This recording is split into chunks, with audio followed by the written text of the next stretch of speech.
여러분, 지금 이 영상을 보시는 중에도 냉장고 안에 시원한 맥주 한 캔 넣어두신 분들 많으시죠? 무더운 여름날 혹은 정말 고단했던 하루를 마치고 집에 돌아와 캔을 딸 때 들리는 그 칙 하는 청량한 소리. 목을 타고 넘어가는 짜릿한 탄산과 쌉싸름한 호배 풍미. 생각만 해도 입안에 침이 고이실 겁니다. 그런데 말입니다. 여러분이 지금 느끼는 그 소소한 행복의 조각들이 사실은 인류 문명을 통째로 설계하고 지금의 현대 사회를 만든 거대한 엔진이었다는 사실을 알고 계신가요? 단순히 술 한 잔의 이야기가 아닙니다. 이건 돈과 권력 그리고 생존에 관한 아주 치열한 기록입니다. 맛의 경제학 지금 시작합니다. 지금으로부터 약 1만 년 전으로 거슬러 올라가 보죠. 우리 조상들은 열매를 따고 짐승을 쫓아다니던 떠돌이 생활을 청산하고 갑자기 한 곳에 모여 살기 시작합니다. 역사책에서는 이걸 농경의 시작, 신석기 혁명이라고 부르죠. 그런데 여기서 역사학자와 고고학자들 사이에서 아주 발칙하고도 흥미로운 질문이 하나 튀어나옵니다. 인간은 정말 배를 채울 빵을 만들기 위해 정착했을까? 아니면 시원하게 술 한 잔 빚어 마시기 위해 정착했을까? 이게 바로 고고학계의 아주 뜨거운 감자인 이른바 Beer before bread 가설입니다. 빵보다 맥주가 먼저였다는 거죠. 아니, 먹고 사는 게 우선이지 무슨 술 타령이냐고 하실 수도 있겠지만 여기엔 아주 강력한 경제적 유인이 숨어 있습니다. 자, 상상해 보세요. 생야생의 밀을 채집해서 그걸 가두로 내고 딱딱한 빵을 굽는 과정은 노동 가성비가 최악이었습니다. 그런데 이 곡물을 물에 담가서 가만히 놔두면 어떻게 될까요? 자연스럽게 발효가 일어나면서 걸쭉한 액체가 됩니다. 이게 바로 원시적인 맥주죠. 놀랍게도 이 맥주는 빵보다 영양학적으로 훨씬 훌륭했습니다. 비타민 B군이 풍부했고 발효 과정에서 유해균이 억제된 아주 안전한 수분 보충원이었죠. 무엇보다 마시는 순간 기분이 좋아지는 마법 같은 효과가 있었습니다. 학자들은 인류가 이 마법 같은 음료를 더 많이, 더 안정적으로 얻기 위해 척박한 땅에 정착해서 곡물을 대량으로 재배하기 시작했을 것이라고 봅니다. 실제로 이스라엘의 라케펫 동굴이나 중국 저장성의 9,000년 전 유적에서는 맥주를 양조했던 흔적이 아주 선명하게 발견됐습니다. 인류가 거대한 도시를 건설하고 문명을 세울 수 있었던 그 연료가 빵이 아니라 맥주였다는 이야기, 정말 소름 돋지 않나요? 이제 시간을 조금 더 돌려 고대 이집트로 가보겠습니다. 이글거리는 태양 아래 거대한 피라미드가 세워지는 사막의 건설 현장입니다. 수만 명의 노동자가 동원된 이 압도적인 프로젝트. 과연 이 사람들은 무엇을 동력 삼아 그 거대한 돌덩이를 옮겼을까요? 영화에서 보는 것처럼 무시무시한 채찍질이었을까요? 아니면 파라오를 향한 숭고한 신앙심이었을까요? 고고학적 발견들이 제시하는 답은 의외로 아주 현실적입니다.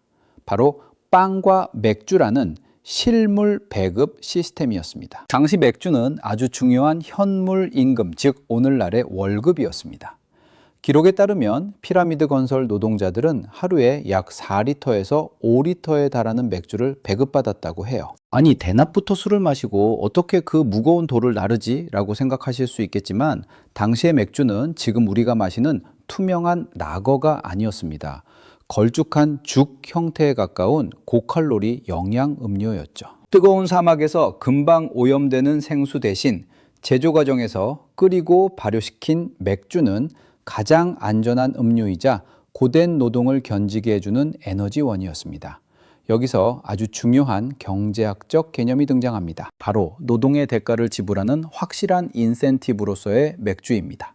화폐라는 개념이 없던 시절 맥주는 노동력을 유지하고 통제하는 가장 확실한 수단이었습니다. 국가가 거대한 양조장을 운영하며 맥주를 생산하고 이를 노동자에게 배분하는 시스템은 현대의 중앙은행이 화폐를 발행하고 시중에 유통하는 구조와 본질적으로 똑같습니다.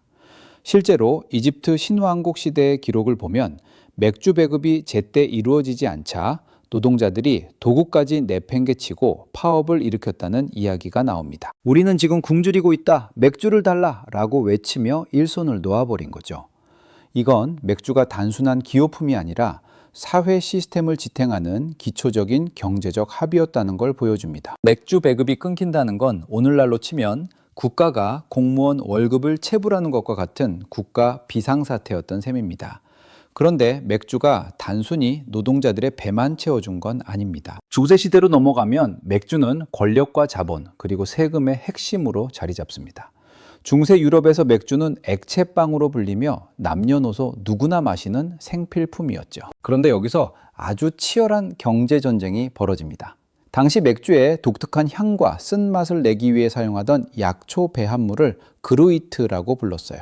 그런데 이 그루이트를 제조하고 판매할 권리를 교회나 지역 영주들이 독점하고 있었습니다. 맥주를 만들려면 반드시 이들에게 비싼 돈을 내고 그루이트를 사야만 했죠. 일종의 원료 독점이자 아주 영리한 세금 징수 수단이었던 셈입니다. 하지만 언제나 그렇듯 사람들은 규제를 피할 방법을 찾아냅니다. 양조업자들과 시민들은 이 무거운 세금 체계를 피하고 싶어 했고, 그때 대안으로 떠오른 게 바로 홉이었습니다. 홉은 맥주의 보존 기간을 비약적으로 늘려주었을 뿐만 아니라 당시 세금 체계였던 그루이트 독점권에서 완전히 비껴나 있었죠. 홉을 사용한 맥주가 유럽 전역으로 확산된 배경에는 단순히 맛이 좋아서뿐만 아니라 기존의 세금 규제를 회피하고 더 멀리 맥주를 유통해 돈을 벌고자 했던 양조업자들의 강력한 경제적 동기가 작동했습니다. 맥주의 맛이 변한 역사 뒤에 이런 치열한 조세 회피 전략이 숨어 있었다는 사실, 정말 흥미롭지 않나요? 자, 이제 맥주 역사에서 가장 극적인 경제적 전환점으로 가보겠습니다. 여러분, 여름에 시원한 맥주를 마시는 게 너무나 당연하시죠? 하지만 19세기 이전까지만 해도 이건 상상조차 하기 힘든 엄청난 사치였습니다. 당시 맥주는 크게 두 종류였어요. 상온에서 빠르게 발효시키는 에일과 낮은 온도에서 천천히 숙성시키는 라거였죠. 문제는 이 라거였습니다. 깔끔하고 청량한 맛 때문에 인기는 폭발적이었지만 오직 추운 겨울에만 만들 수 있었거든요. 여름에 라거를 마시려면 깊은 동굴 속에 겨울에 채취한 엄청난 양의 얼음을 쌓아두고 보관해야 했습니다. 비용이 어마어마했죠. 여름이 되면 라거 생산은 중단됐고 사람들은 미지근한 에일을 마셔야 했습니다. 양조장 주인들 입장에서는 사계절 내내 라거를 팔 수만 있다면 그야말로 돈방석에 앉는 거나 다름없었죠. 여기서 한 남자가 등장합니다. 바로 독일의 천재 공학자 까를 폰 린데입니다. 그리고 그의 뒤에는 시원한 라거를 사계절 내내 팔고 싶어 했던 독일의 거대 양조장 스파텐의 경영자 가브리엘 제들마이어가 있었죠. 양조장 측은 린데에게 막대한 자금을 지원하며 간곡히 부탁합니다. 제발 여름에도 얼음 없이 맥주를 차갑게 만들 방법을 찾아달라고 말이죠. 그렇게 해서 탄생한 것이 바로 현대적 의미의 증기 압축식 냉동기였습니다. 이건 정말 인류사의 엄청난 사건입니다. 우리가 지금 고기와 채소를 신선하게 보관하고 아이스크림을 즐기며 한여름에도 에어컨 바람 아래 있을 수 있는 이유. 이 모든 냉각혁명의 시작점이 사실은 맥주를 차갑게 팔고 싶어 했던 맥주 산업의 자본 투자였다는 겁니다. 경제학에서는 이를 기술 파급 효과라고 부릅니다. 특정 산업의 이익을 극대화하기 위해 개발된 기술이 사회 전체의 생산성을 비약적으로 높이는 현상이죠. 맥주를 향한 갈증이 현대의 콜드체인 시스템을 만들고 인류의 식생활을 통째로 바꿔놓은 겁니다. 맥주가 불러온 과학적 혁명은 또 있습니다. 여러분이 잘 아시는 루이 파스테르의 연구입니다. 파스테르는 흔히 우유살균법으로 유명하지만 사실 그가 미생물 연구를 본격적으로 시작한 계기도 바로 맥주였습니다. 그는 1876년 맥주에 관한 연구라는 저서를 출판할 정도로 맥주 변질 방지에 진심이었어요. 맥주가 왜 상하는지 연구하다가 효모와 박테리아의 존재를 확신하게 된 거죠. 맛있는 맥주를 더 오래 보관해서 더 먼 곳까지 팔고 싶어 했던 경제적 욕구가 현대 미생물학의 기초를 닦는 결정적인 역할을 한 셈입니다. 이제 현대 맥주 시장으로 눈을 돌려보겠습니다. 마트나 편의점 맥주 코너에 서 있다고 상상해 보세요. 버드와이저, 스텔라, 호가든, 코로나, 그리고 우리나라의 카스까지 정말 수많은 브랜드가 있죠. 와, 경쟁이 정말 치열하겠구나 싶으시겠지만 사실 이 수많은 브랜드의 실제 주인은 대부분 한두 군데의 거대 기업입니다. 그 중에서도 세계 최대의 맥주 공룡이라 불리는 벨기에의 AB 인베브를 주목해야 합니다. 이 한 회사가 전 세계 맥주 시장의 약 30% 가까이를 장악하고 있습니다. 그들은 어떻게 이런 무시무시한 지위를 갖게 되었을까요? 여기에는 철저한 자본의 논리와 규모의 경제가 숨어 있습니다. AB 인베브는 공격적인 인수합병을 통해 각 나라의 1등 브랜드들을 말 그대로 빨아들였습니다. 그들이 노리는 건 단순한 브랜드 수집이 아닙니다. 전 세계적인 규모로 원재료를 공동 구매해서 단가를 극한까지 낮추고 이미 구축된 압도적인 유통망에 새 브랜드를 태워 마케팅 효율을 극대화하죠. 그렇게 해서 얻은 막대한 이익으로 또 다른 경쟁사를 사들입니다. 그런데 이런 거대 자본의 독점은 시장에 어떤 영향을 미칠까요? 소비자 입장에서는 대량 생산을 통해 저렴하고 일관된 품질의 맥주를 마실 수 있는 장점이 있습니다. 하지만 반대로 맛의 획일화라는 부작용을 낳기도 하죠. 대량 생산에 적합하고 누구나 호불호 없이 마실 수 있는 가벼운 라거 위주로 시장이 재편되면서 지역마다 가졌던 수만 가지의 독특한 풍미가 사라질 위기에 처한 겁니다. 하지만 경제 생태계는 언제나 새로운 틈새를 찾아냅니다. 거대 공룡들의 양적 공세에 반기를 들고 일어난 게 바로 크래프트 비어, 즉 수제 맥주 운동입니다. 맥주에도 개성이 있어야 한다. 우리 지역만의 맛을 찾겠다는 소규모 양조장들이 늘어나기 시작했죠.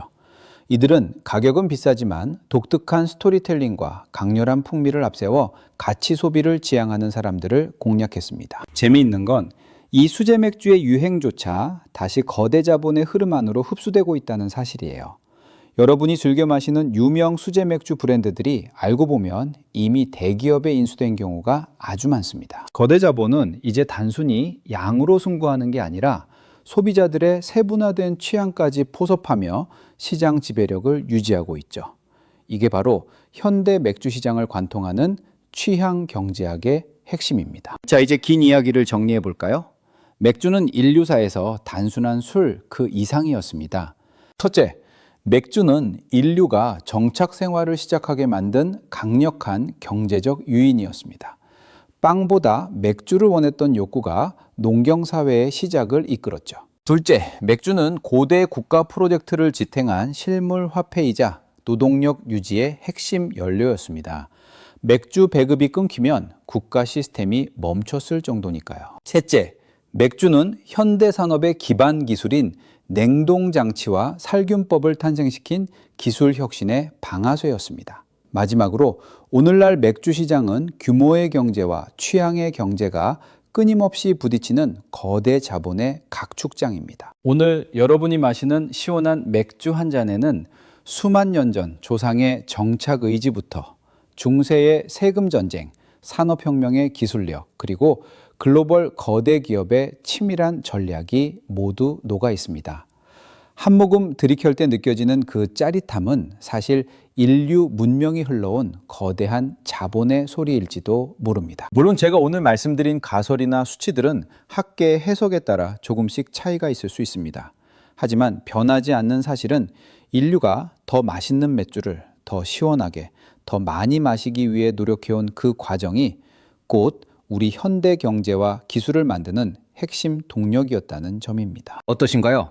늘 마시던 맥주가 오늘따라 조금 다르게 느껴지지 않으시나요?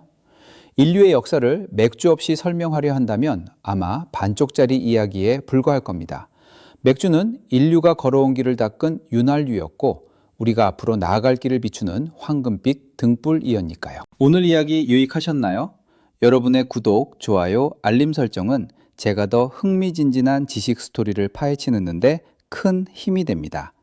오늘 밤 맥주 한 잔의 깊이를 느끼며 시원하고 행복한 시간 보내시길 바랍니다. 지금까지 맛의 경제학이었습니다. 감사합니다. 혹시 여러분이 즐겨 마시는 맥주 브랜드에 얽힌 또 다른 숨겨진 이야기가 궁금하시다면 댓글로 남겨주세요. 그럼 다음 시간에 뵙겠습니다. 모두 건강하세요.